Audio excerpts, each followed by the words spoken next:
인사 한번 하겠습니다. 하나님은 변함없이 성도님을 사랑하십니다. 인사 한번 하겠습니다. 아멘. 카카오톡 전도 6번째 아무쪼록 몇 사람이라도 라는 제목으로 말씀을 전하겠습니다.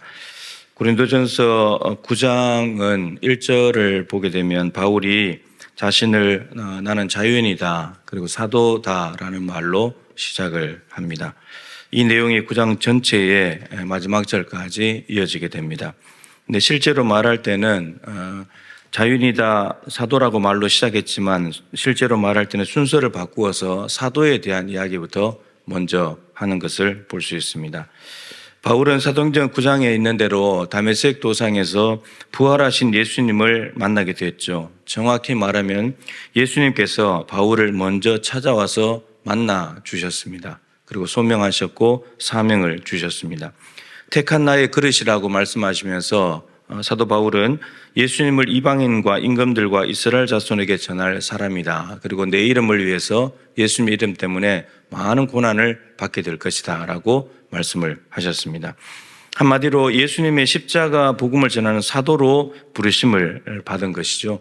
12사도 외에 예수님께서 직접 사도로 임명하신 사람이 바로 바울입니다. 예수님께서 말씀하신 대로 십자가의 복음을 전하는 과정에서 바울은 여러 가지 고난과 어려움을 당했는데 그중 하나가 뭐냐 하면 바울의 사도권입니다. 고린도 교회 교인 중에서 일부 바울의 반대자들이 있었는데 이들이 바울을 사도가 아니라고 공격을 했었죠. 당시에 이렇게 떠돌아다니면서 설교하는 유랑 설교자들이 있었는데 그들과 삶을 좀 비교해 보니까 얘는 진짜 사도가 아니다 이렇게 생각이 든 것이죠. 바울은 12사도가 아닙니다. 예수님께서 뽑으신 12사도 아니고 그리고 사례비를 받지 않습니다. 말씀을 전하고 나면 사례비를 받지 않고 자비랑 선교사니까 사례비를 받지 않습니다. 그리고 다른 설교자들과는 달리 많은 고난을 당합니다. 가서 복음 전할 때마다 고난을 당합니다. 박해를 당합니다. 진짜 저게 사도가 맞나? 이렇게 싶을 정도로 진짜 사도면 왜 고난을 당해? 이렇게 생각하는 거죠. 살아가는 모습이 다른 설교자들과는 많이 차이가 있는 것을 보게 된 겁니다. 그런데 바울은 자신이 예수님을 직접 만난 사도라는 것을 반복해서 얘기합니다. 1절에도 그렇게 되어 있습니다. 그리고 자신을 스스로가 변호를 하는 거죠. 나 진짜 사도가 맞다고 이렇게 변호하는 것이 9장의 내용입니다. 오늘 본문 앞에 9장 앞부분인데 거기를 보면 바울이 사도임을 변명하는 내용들이 이렇게 쭉 기록이 되어 있는데 그 변호하는 이 내용을 풀어가는 단어가 하나 있습니다. 그게 뭐냐면 권리라는 단어입니다. 권리. 바울에게도 자신의 권리가 있고 그 권리를 주장해도 되지만 권리를 포기한다고 쓰지 않는다고 말을 합니다. 그리고 이것이 참 사도의 모습이 아니냐라고 바울은 이야기합니다. 바울에게 있는 권리는 먹고 마실 권리가 있죠. 그리고 결혼할 권리도 있습니다. 베드로처럼 결혼하고 아내를 데리고 다닐 권리도 있고요. 때로는 일하지 아니할 권리도 있습니다. 그런데 다른 이 떠돌이 설교자들을 보니까 그들은 먹고 마십니다. 그리고 사례비를 받습니다. 그리고 듣고 싶은 설교를 사람들에게 해줍니다. 그러니까 고난이 없습니다. 결혼도 합니다. 때로는 일하지 않는 권리도 다 사용을 합니다. 그런데 바울은 이 모든 권리를 다 사용할 수 있는데도 불구하고 자기는 포기하고 쓰지 않겠다라고 지금 이야기를 합니다. 이유는 딱 하나입니다. 바울이 자기에게 있는 권리를 모른다든지 권리를 어떻게 사용하는지를 모르는 무지함 때문이 아니라 복음을 전파하는 사도로서 이런 권리를 다 사용하게 되면은 그리스도의 복음에 장애가 되기 때문입니다. 그래서 권리를 쓰지 않는다는 거죠. 자신이 주장할 수 있는, 사용할 수 있는 모든 권리를 다 포기하고 나니까 그리스도의 복음을 전파하는 데 더 효율적이더라는 거죠. 복잡하지 않고 권리를 다 사용하려면 복잡한데 그거 다 포기해버리니까 너무나 단순해지고 삶이 분산될 가능성이 많은데 하나에 집중할 수 있게 되고 바울은 그렇게 해서 복음 전파에 훨씬 더 좋더라라고 하는 겁니다. 사도 바울에게 따라서 가장 중요한 것은 자신의 권리가 뭐냐, 내가 얼마나 권리를 행사할 수 있냐, 이런 데 관심이 없고 그리스도의 복음이 전파되냐, 나에게 주신 사명을 내가 계속 감당할 수 있냐, 여기에 더 관심이 많다는 거죠. 그래서 자신의 권리보다도 예수님이 주신 사명, 그것에 관심이 있었고 권리가 아무리 중요해도 사명의 장애가 되기 때문에 버렸다는 것입니다. 여러분, 권리를 다 버리고 나면 죽죠? 권리 다 쓰고 나면은 권리 안 쓰면 바보 되나요? 그렇지 않습니다. 오히려 그리스도의 복음 전파가 더 좋아지고 더 왕성해진다고 바울은 이야기하고 있습니다. 바울은 사실은 목숨보다도 사명을 더 중요하게 여겨서 목숨을 사명에다 갖다 바쳐버렸잖아요. 근데 목숨도 바치는데 권리쯤이야. 그럼 뭐 포기가 가능한 일인 거죠. 그리스도의 복음이 아무런 장애가 없이 전파될 수만 있다면 권리를 누리지 못하는 것에 대해서 불평불만하지 않겠다는 겁니다. 그리고 먹고 마시는 권리, 결혼할 권리, 일하지 않을 권리 다 누리는 사람을 부러워하거나 그것을 누리는 사람을 보면서 부럽네, 나도 다시 내 권리 주장해서 써야지, 이런 마음이 없다는 거예요. 복음 전파에 따라서 여러분 장애가 되는 것은 다른 사람들의 반대자들의 박해, 고난도 있지만 자신의 권리만 주장하면서 유익을 챙기는 것이야말로 복음 전파의 장애가 되더라는 것입니다. 오히려 바울은 유대인들의 박해할 때 복음 전파에 장애가 된다고 말하지 않아요. 내 권리를 다 쓰니까 그게 오히려 장애가 된다는 거예요.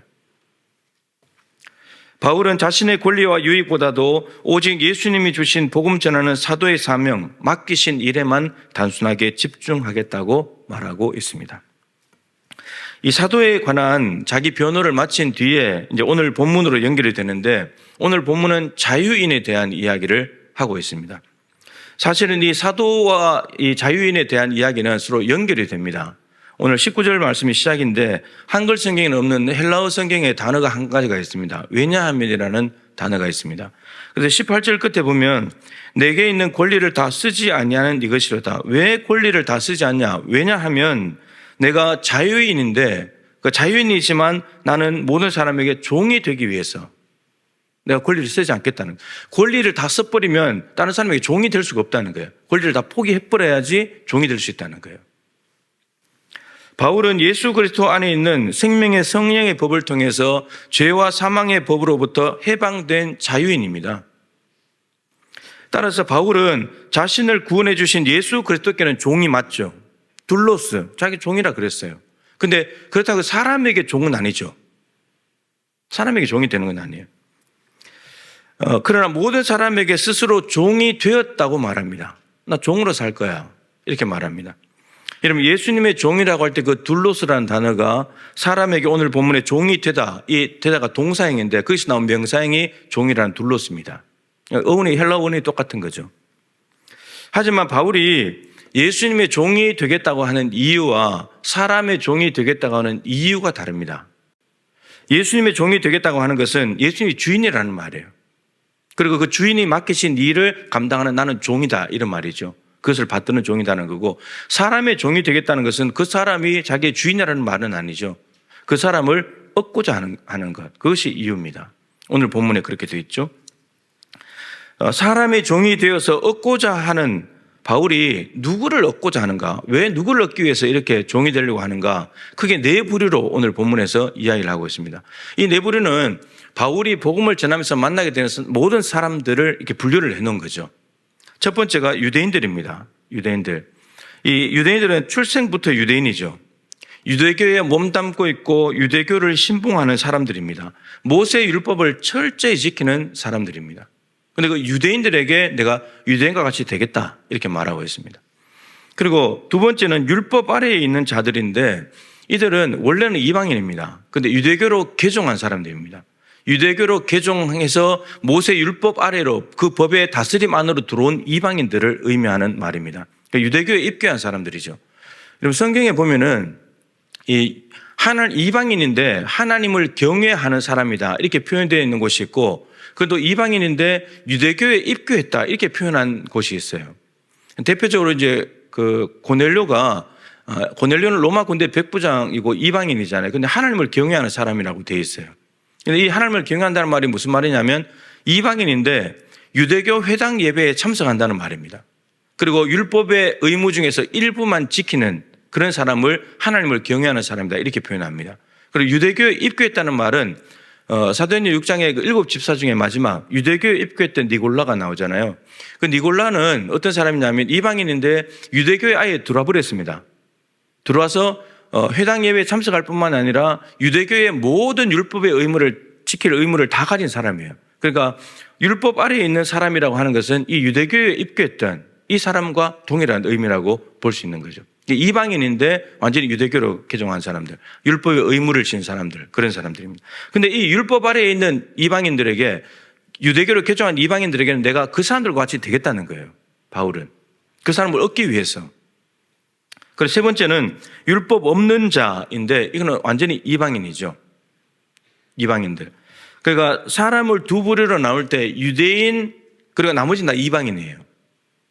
다 이방인. 이렇게 나누죠.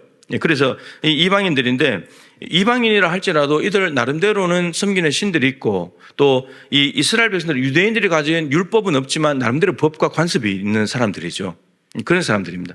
근데 바울이 이 사람들에게 자기가 율법 없는 사람이 되겠다는 거예요. 근데 바울은 하나님께는 율법 없는 자가 아니죠. 하나님께 율법 있는 자예요. 그리스도의 율법 아래에 있는 사람이에요. 근데 이 그리스도의 율법이 뭐냐면 사랑의 법이에요. 바울은 그리스도의 사랑의 법 아래에 있는 사람인데 이방인들 법이 없는 사람들에게 자기는 그게 내려가겠다는 거예요. 나는 법을 지켜야 되지만 그 법을 가지고 이방인들에게 내려가겠다는 거예요. 그 사람들을 얻기 위해서 내려가겠다는 거죠. 마지막으로 약한 자들인데 이 약한 자들은 아스테네스라고 하는 말인데 세 가지 정도의 의미가 있습니다. 사회적으로 봤을 때 병이 들어서 약한 사람들, 그 사람들 약한 사람이다 이렇게 말하고 마음이 약한 사람들, 그들도 이 아스테네스라는 말 쓰고 마지막으로는 그 사회적인 신분이나 어떤 이 가난 때문에 약한 사람들, 그런 사람들입니다. 이 세 부류를 한꺼번에 쓰는 말인데 그래서 이 약한 자들 어떤 모양으로 약하든지 간에 바울은 그 약한 자들에게로 내려가서 그 사람들처럼 돼가지고 자기도 약한 사람들을 구원하겠다 이렇게 말합니다. 그러니까 유대인에게는 유대인, 유대교로 개종한 이방인에게는 개종한 이방인처럼, 아예 이방인에게는 아예 이방인처럼, 그리고 약한 자들에게는 아예 약한 자처럼 되겠다는 거죠. 종이 되겠다는 거죠. 그러니까 결국 바울은 자기 중심이 아니고 상대방 중심이에요. 전하는 복음을 가진 사람 중심이 아니라 복음이 필요한 자 중심으로 가겠다는 거예요. 상황을 무시하거나 그 사람의 어떤 배경이나 환경을 무시하지 않고 그 사람의 배경과 상황을 충분히 이해하고 배려하겠다는 거예요. 그러니까 지금으로 말하는 맞춤형 전도를 하겠다는 거죠. 맞춤형 전도. 누구에게 누구와 같이 되었다고 하는 말들은 이 말이 참 이제 잘 이해를 했는데 무제한적인 적응이 아닙니다. 불신자가 불법을 저지른다고 해서 그 불법을 저지르는 불신자를 구원하기 위해서 불신자와 같이 불법을 저지를 수는 없는 거죠. 그렇게 되겠다는 말이 아닌 거예요. 뭐 술, 담배 하는 사람을 전도하기 위해서 술, 담배 자리에 같이 가서 담배 피고 술 먹으면서 내가 저 사람 전도해야지. 그것도 아닌 거예요. 무제한적인 적응이 아니라 기독교의 본질을 벗어나지 않는 지엽적인 부분들, 함께 생각을 나누는 그런 일들을 하겠다는 것입니다. 그래서 죄 짓는 일 아니고 구원, 복음, 진리 이런 것에서 벗어나지 않는 범위 내에서 그들에게로 내려가겠다 이런 말입니다. 이 성경에 찾아보면은 구체적으로 그런 예들이 많이 있습니다.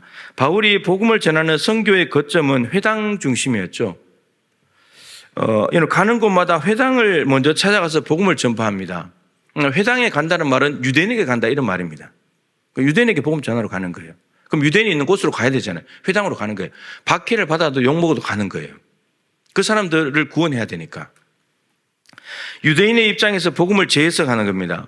바울이 이스라엘 사람이고 유대인으로서 또 로마 시민권을 가진 사람으로서 예수님을 먼저 믿은 것을 토대로 해서 그 사람들에게 말을 전하는 거예요.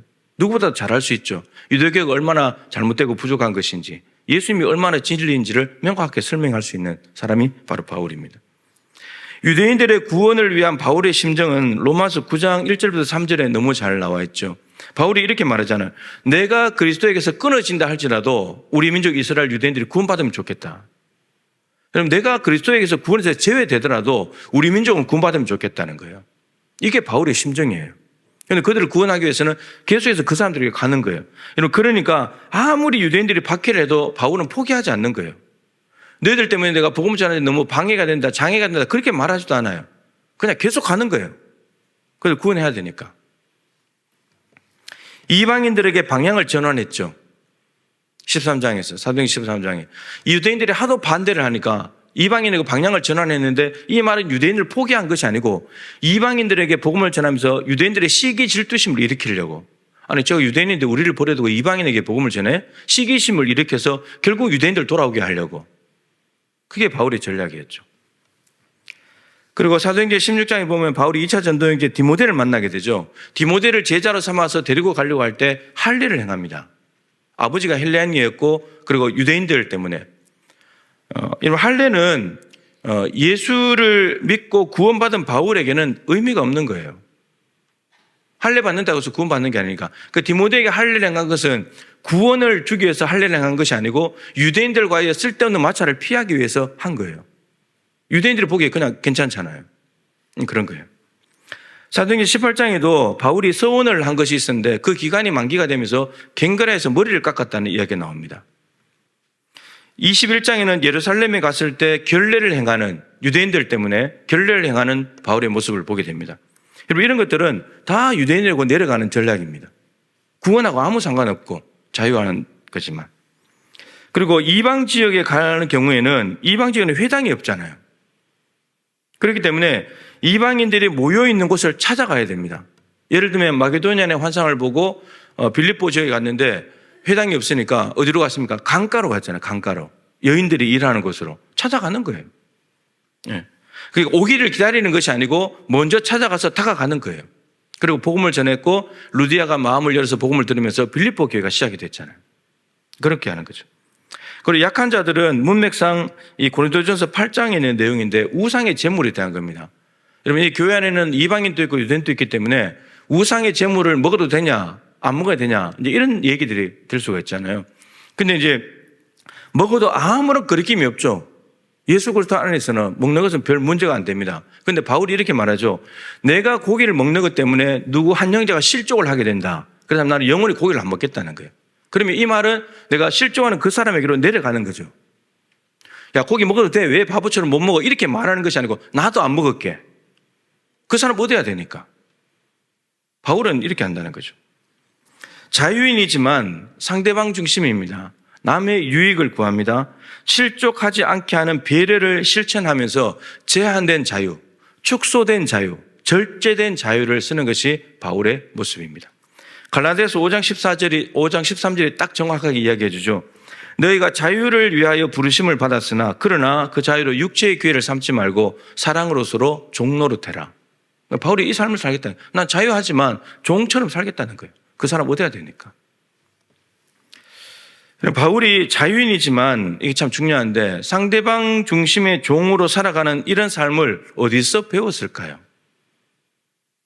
두말할 것도 없이 예수님입니다. 예수님의 성육신 정신에서 온 거죠. 예수님의 성육신은 높은 하늘 영광을 버리시고 낮고 낮은 이 땅으로 내려오신 것입니다. 모든 것을 포기하고 오셨죠. 스스로 자신을 제한시키신 겁니다. 이 땅에 오는 순간 육체를 입기 때문에 시간과 공간의 모든 제약을 다 받게 됩니다. 사람과 같이 되셨습니다. 창조주가 피조물로 낮아지신 거죠. 세리와 죄인의 친구가 되어주셨습니다. 발을 씻기는 섬김을 실천하셨고 그리고 십자가의 고난과 생명까지 내어주는 희생까지 했습니다. 이유는 딱 하나죠. 살리려고. 얻기 위해서. 구원하려고. 그것이 이유입니다. 우리 살리려고 낮아지신 거예요. 말씀이 육신이 되었잖아요. 이걸 인카네이션이라고 그러지 않습니까? 그래서 우리의 삶이 말씀을 삶 속에 집어넣다. 우리의 손과 발과 온몸을 통해서 말씀이 나타나야 되는 거예요. 이게 성육신 정신이고 인카네이션이에요. 사도 바울은 고린도후서 8장 9장에서 이 헌금, 구제 헌금, 선교 헌금에 대해서도 성육신을 가지고 이야기합니다. 부요하신 예수님께서 왜 이 땅에 내려오셨는가? 가난한 우리들을 부요하게 하시려고. 성육신 정신을 가지고 이야기해요. 우리를 위해서 그 부요하신 분이 내려오셨다는 겁니다. 바울의 종되는 삶은 예수님께 배웠죠. 죄인 중에 괴수인 자기를 찾아오시는 예수님. 낮아지신 것, 자기를 위해서 십자가 죽으신 것, 죄를 사하신 것, 구원해 주신 것, 사명 주신 것. 바울은 자기를 살리시기 위해서 예수님이 오셨다는 걸 안 거예요. 나 같은 이 죄인을 살리시려고. 나 같은 게 뭐라고. 그걸 아는 거예요. 그러면서 바울은 배운 대로 자신이 누릴 수 있고 주장할 수 있는 모든 권리를 포기, 그리고 자유하지만 스스로 종이 되는 삶을 선택을 한 거예요. 한 사람을 더 얻으려고, 살리려고. 결과적으로 어떻게 됐습니까? 많은 유대인들을 구원했습니다. 이방인들이 주께로 돌아왔습니다. 살리는 일을 했습니다. 여러분, 대륙이 바뀌어졌습니다. 영적 지형이 달라진 거예요. 어두웠던 땅에 복음의 빛이 들어가면서 영적 지도가 달라졌어요. 하나님 나라가 확장됐습니다. 이런 일들이 된 거죠. 남 중심으로 살리려고 하는 삶을 살다 보니까 종이 될 수 있었고, 그러다 보니까 어마어마한 일들이 벌어지고, 비참하게 비굴하게 산 삶이 아니라 정말 남을 살리는 유익한 삶을 살게 되었다는 거죠. 2019년도 우리 교회 70주년일 때 우리 교회에 출석도 하셨고 미국에서 학생회장 하셨던 백종만 회장님, 여러분 기억나십니까? 주식회사 YPP 회장님이신데 최근에 와서 보라라고 하는 책을 썼습니다. 그분이 하신 일을. 그러니까 지금까지 살아오면서 하나님께서 역사하신 그 놀라운 기적들을 간증으로 이제 엮어놓은 책입니다. 제가 앉아서 한 3시간 반 만에 다 읽었는데 그 중에 한 가지 아주 오늘 말씀에 딱 맞는 부분이 있어서 소개를 하는데, 다른 회사에 다니고 있는 유능한 직원이 있었는데 이제 회사는 이제 스카웃을 하기 위해서 제안을 했었죠. 그분을 이제 채용을 했습니다. 그래서 그 사람을 전략적으로 키웠어요. 회사의 아주 중요한 부분들을 가르치면서 키웠는데, 때로는 그 사람이 이제 다른 자기가 관심 있는 분야도 해보고 싶다 그래서 그 분야도 맡기면서 사람을 키웠죠. 10년 동안 정말 열심히 일을 했다고 합니다. 근데 10년이 딱 지나니까 갑자기 연락도 없이 잠수 타버렸어요. 전화도 안 받고 연락도 안 받고 잠수 타버렸습니다. 그래서 알고 보니까 이 YPP 회사의 중요한 부분을 가지고 나간 거예요. 독립해서 나간 거예요. 계획적으로 한 거죠. 그래서 회장님이 시키는 일뿐만 아니고 자기가 하고 싶은 분야에 가서 일을 하면서 그 분야를 다 배운 거예요.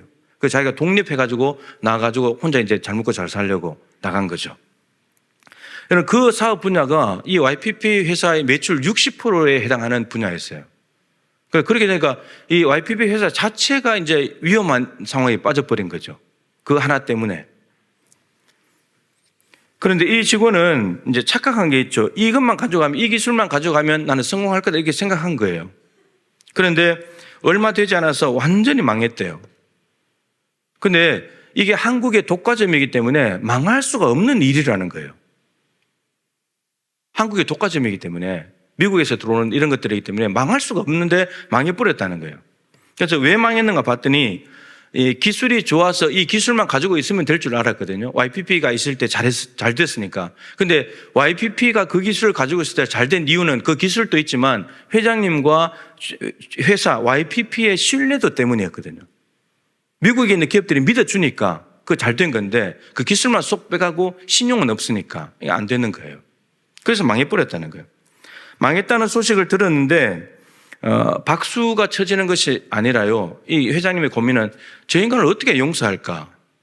용서가 안 되는 거예요. 용서가. 어떻게 용서가 되겠습니까? 회사 자체를 존폐 위기를 맞닥뜨리게 한 이 사람은 어떻게 용서가 되겠습니까? 그래서 매일마다 2시간씩 뛰었대요. 운동장을 2시간씩 뛰면서 하나님께 기도하는 거예요. 하나님, 내 힘으로 용서 못하는데 용서할 수 있게 해달라고 2시간 뛰면서 기도했다는 거예요. 그리고 한 2년 정도 시간이 지난 것 같아요. 그러면서 이제 그 사람 뛰는데 이런 마음이 들더래요. 저 인간을 살려야 되겠다. 이게 이제 하나님이 주신 마음이죠. 회장님 마음으로 나올 수가 없는 마음인데 하나님께서 그 마음을 주셔서 저 인간 살려야 되겠다. 이제 그 마음을 결정을 하고 용서하기로 했어요. 그 회사에 불렀습니다. 그래서 자초지종을 다 들어보고 난 뒤에 어떻게 하냐면 회사에 다시 취직을 시킵니다. 그리고 사채를 쓴 게 5억이 있는데 그 5억을 회장님이 대신 다 갚아줍니다. 그리고 회사에 다시 일하라는 거예요. 근데 처음에는 출근하지 못하다가 결국에는 회장님의 진심을 알고 다시 와서 회사에 열심히 일을 하는 사람이 되었습니다. 근데 영업을 하러 다니면서 놀라운 일이 생겨납니다. 회장님하고 이제 이 사람이 이사인데 같이 가서 어느 회사하고 이제 이 수주 계약을 맺어야 되는데 그쪽에도 대표자가 나왔는데 이게 이례적으로 그 대표의 사모님이 같이 나왔다는 거예요. 이게 이례적인 일인데 사모님 잘 나오지 않잖아요. 대표자만 나오는데. 근데 그 자리에서 더 놀라운 일이 벌어졌는데 이 이사라는 분이 사업 이야기를 해야 되는데 간증을 하는 거예요. 자기가 과거에 이렇게 회장님한테 나쁜 짓을 해가지고 회사에 어려움을 끼쳤는데 회장님이 나를 받아줘서 지금 일하고 있다고 이 간증을 한 거예요. 그래서 이게 일이 어떻게 되나 이러고 있는데 참 놀라운 일이 벌어지는데 그 반대편에 나왔던 대표 사모님이 은혜를 받은 거예요. 예수 믿는 사람이었던 거예요. 그러면서 자기 남편에게 여기에 계약을 하라고, 들어보니까 하나님을 믿는 사람이라고. 그러면서 수주가 이루어지고 그 대표 때문에 또 다른 데가 연결돼서 많은 수주들이 이루어졌다는 거예요. 여러분, 사회법으로 얼마든지 처벌 가능하잖아요. 해도 되잖아요. 누가 뭐라고 하겠어요. 그런데 그리스도의 법, 사랑의 법으로 용서하는 거예요. 이유는 딱 하나죠. 저 인간 살려야 되니까. 여러분, 때려 죽이고 싶지 않겠어요? 근데 저 사람 살려야 되겠다는 거예요. 오로지 그 하나였어요. 5억도 아깝지 않은 거예요. 저 사람 살릴 수만 있다면. 그 정말 살렸잖아요. 살렸어요. 직원 중에서 이제 큰 기업에서 일하고 싶어서 떠나는 경우들이 간혹 있대요. 그런데 얼마 되지 않으면 다시 돌아온대요. 왜 돌아오냐고 물어보니까 YPP만큼 인격적으로 대해주는 곳이 없더라는 거예요. 그러면서 열과 성을 다해서 일하겠다고 그러면서 일한다는 거예요. 저는 참 그 내용을 읽으면서 예수님의 성육신 정신을 세상에 이렇게 구현하고 있구나. 세상은 돈이잖아요. 힘이잖아요. 그런 것으로 끌려가는 거 아닙니까? 줄 서야 되고. 그런데 그런 것들을 다 그리스도의 법으로 뛰어넘는 거예요. 사랑의 법으로. 그 사람 살리기 위해서. 세상은 죽이려고 하잖아요. 근데 살리기 위해서 그러는 거예요. 크리스천 사업가 중에서 이런 분이 있다는 것은 너무 감사한 일인 거죠. 여러분, 이게 세상 속에 살아가는 선교사로서 그리스도인의 삶인 거예요. 선교적 삶인 거예요. 직원들이 그런데요. 문제가 생기면 우리 회장님 기도하시니까 회사 나아질 거야. 이런다는 거예요. 예수 믿으라고 뭐 하라고 한마디도 안 했는데 그렇게 한다는 겁니다. 그 사람들을 얻기 위해서, 구원하기 위해서 그런 거예요. 바울이 자신의 권리를 포기하면서 종이 되는 자연의 삶을 살았던 이유는 19절에서 더 많은 사람을 얻기 위해서라고 하면서 5번이나 반복해요. 근데 22절에 와서는 말을 바꿨어요. 구원하기 위해서. 그러니까 얻는다는 말을 하면 우리는 이 예배에 참석하고 빈자리 채우고 숫자가 얼마 되고 목표 달성했느냐 이거 보는데 얻는다 그렇게 이해할 수 있잖아요. 근데 이게 얻는다는 말이 구원한다는 뜻인 거예요. 구원한다는 말은 마지막 정말 하나님의 심판대 앞에서 너는 무죄 이 선고를 받게 해야 된다는 거예요. 유죄의 선고에서 벗어나도록 하기 위해서 얻고 구원해야 된다 이런 말인 거예요. 여러분, 우리가 장기 결석자들을 다시금 권면해서 불러오고 불신자들을 부르는 이유는 하나님의 심판대 앞에서 너는 무죄, 예수님 때문에 죄 없어 이거 하게 하려고 하는 거예요. 구원 얻게 하려고. 우리 이 교회 빈자리 채우는 게 목적이 아니라 천국의 빈자리 채우는 게 목적이에요. 바울이 아무쪼록 몇 사람이라도 더 구원하기 위해서 종이 되어서 복음을 전하는 아주 중요한 이유가 하나 있어요. 23절입니다. 왜 그렇게까지 하냐면 이렇게 말해요. 복음에 자기가 참여하기 위해서래요. 이 말은 복음 전파 사역 자체도 중요하지만 복음과 그 복음이 주는 유익이 뭐냐면 구원인데 그 구원에 자기도 참여자가 되기 위해서. 그러니까 여러분, 복음을 전한다는 말은 저 사람에게 구원이 필요한 거니까 저 사람에게 해당되는 거라고 생각하는데 전하면 그 사람도 구원 얻지만 나도 그 복음과 복음이 주는 구원에 나도 참여자가 된다는 말이에요. 그럼 이게 무슨 말이 되냐면요. 전하면 전할수록 오히려 그것은 나 자신을 위한 거예요. 내가 더 구원의 감격을 누리게 되니까. 그런데 전하지 않는다면 저 상대방도 구원 못하지만 나도 구원의 감격과 기쁨을 못 누린다는 말이에요. 바울은 전하면 전할수록 예수님의 그 구원을 누리기 때문에 또 전하러 가는 거예요. 핍박을 받아도 또 가는 거예요. 그런데 전하지 않고 가만히 있으면 상대방도 못 구원하지만 나도 구원에 대한 감격과 기쁨이 사라져요. 그러다가 내가 정말 구원 받았나? 내가 하나님 자녀가 된 게 맞나? 이렇게 된단 말이죠. 그래서 바울은 자기도 구원에 참여하는 사람이 되기 위해서 계속해서 복음을 전하면서 복음을 위해서 살고 복음을 위해서 죽는 삶을 살아간다는 거예요. 그러면서 바울이 복음 전하면서 누리는 유익이 뭐냐면 아버지의 마음을 알게 되는 거예요. 저 영혼을 하나님이 얼마나 애타게 찾으시는지. 여러분 나가서 전도할 때 반대자들에게 부딪히면 애타는 마음이 생겨요. 아이고 저 사람 살려야 되는데, 저 사람 구원받아야 되는데, 이 애타는 마음, 그게 곧 하나님의 마음이에요. 나를 보시는 하나님의 마음인 거예요. 이 마음이 바울에게 있기 때문에 한 사람이라도 한 번이라도 더 가려고 감옥에서조차도 복음을 전하려고 애를 쓰는 거예요. 그래서 우리 교회가 장기 결석자들 또 불신자들 초청하는 이유는 그들을 얻기 위해서, 하나님의 정말 심판대 앞에서 너는 무죄, 너는 천국이야, 이거 하게 하려고, 아울러서 나도 그 구원이 주는 기쁨과 감격을 누리면서 살려고. 이렇게 되기 위해서는 우리가 전도에 총력을 해야 되는 거예요. 어떤 모양으로든지 가야 되는 거예요. 그래야지 누릴 수 있는 겁니다. 이 바울이 가졌던 이 놀라운 마음을 우리도 함께 가지고 종이 되는, 상대방에게로 낮아지는 성육신 정신을 통해서 한 명이라도 더 구원하고 우리 안에 구원의 감격과 기쁨이 더욱더 커져가는 은혜가 있게 되기를 소망합니다.